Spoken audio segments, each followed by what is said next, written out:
Exactement à minuit, les âmes des clients de Zahara quittaient leur corps endormi et marchaient silencieusement jusqu'à sa cuisine pour préparer du riz parfumé et piler d'énormes tas d'ignames. Tous ceux qui mangeaient au restaurant de Zahara payaient un prix sombre, sans le savoir. Dans le village animé de Kandora, il n'existait qu'un seul endroit où tout le monde rêvait de manger. Zahara était célèbre pour sa cuisine. Elle s'était installée dans la communauté il n'y avait pas très longtemps, mais elle avait déjà conquis le cœur de tout le monde. Chaque matin, à 6 heures précises, les portes de son restaurant s'ouvraient. À l'intérieur, les clients étaient accueillis par d'immenses glacières et de grandes bassines remplies à ras-bord. Il y avait des montagnes de riz fumant et de profondes marmites de sauces riches en viande et en poissons frais. Rien que l'odeur suffisait à donner faim, même à quelqu'un qui venait juste de manger. Mais un grand mystère intriguait les habitants du village. Zahara travaillait entièrement seule. Elle n'avait ni domestique, ni apprenti, ni famille pour l'aider. Pourtant, la nourriture était toujours prête en quantité impossible. Comment une seule femme pouvait-elle couper autant de légumes, broyer autant de piments, épiler autant d'ignames avant même le lever du soleil? Les habitants murmuraient entre eux à voix basse. Mais personne n'osait lui poser la question directement.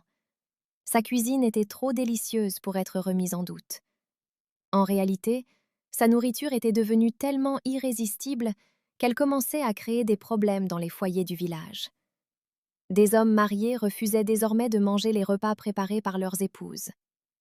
Certains préféraient même rester affamés toute la journée, simplement pour garder leur argent, afin de s'offrir une énorme assiette chez Zahara le soir.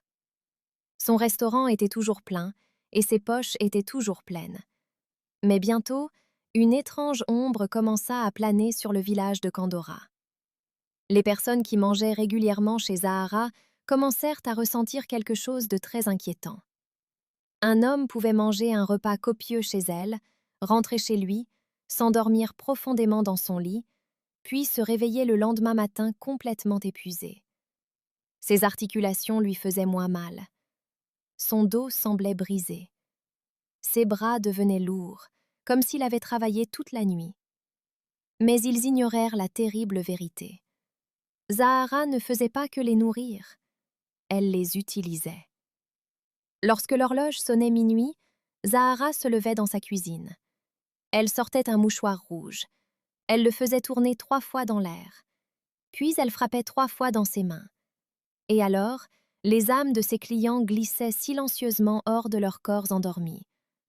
Pendant que leurs corps restaient immobiles dans leur lit, leurs esprits traversaient le village plongé dans l'obscurité et marchaient directement jusqu'à la cuisine de Zahara. Les esprits de ses clients lavaient les lourdes marmites. Ils découpaient la viande. Ils remuaient d'énormes casseroles de sauce au-dessus du feu brûlant. Et pendant tout ce temps, Zahara restait assise tranquillement sur sa chaise en bois. Elle souriait et observait ses travailleurs invisibles préparer la nourriture du lendemain. Le cycle continua ainsi, encore et encore, sans que personne ne soupçonne quoi que ce soit, jusqu'au jour où,